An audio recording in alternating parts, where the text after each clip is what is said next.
Des images qui en disent long. Aujourd'hui, on s'est prêté au jeu d'un déménagement non sécuritaire. Benoît Lapierre de Contrôle routier. Bonjour Mario.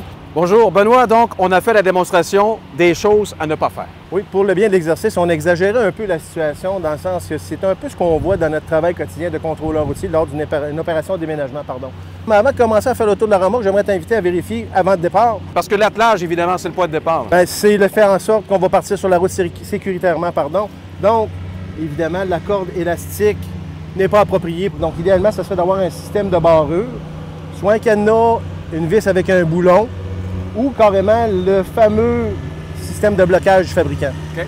Après ça, on a également les chaînes. Donc, idéalement, d'en avoir deux. La loi n'exige une. Mais si on en a deux en croisée, c'est toujours plus fort.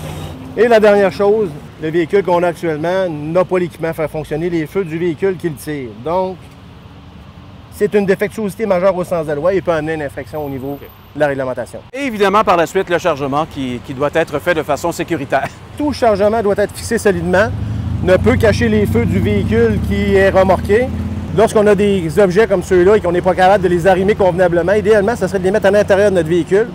La boîte qui semble, qui n'est pas attachée, là. Cette boîte-là, elle, risque de se départir ou de sortir du véhicule parce qu'elle est vraiment plus haute que la ridelle la plus basse. Elle n'est surtout pas arrimée.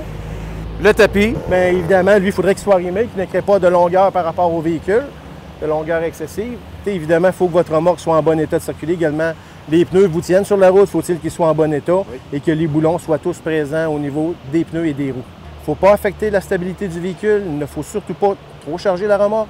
Il ne faut surtout pas créer une surdimension par rapport au véhicule. Donc, finalement, il faut bien prendre le temps parce que malheureusement, les gens souvent font ça rapidement, tentent de sauver du temps, mais c'est la sécurité, Bien, la sécurité avant tout, parce que c'est votre sécurité à vous. Évidemment, la moto qui peut recevoir un tapis de cette envergure-là sur une autoroute, je vous dirais que c'est pas à propos. Merci, Benoît. Et merci à vous.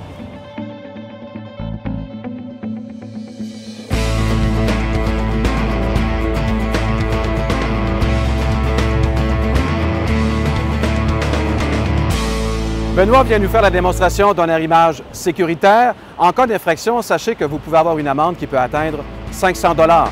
Bon déménagement.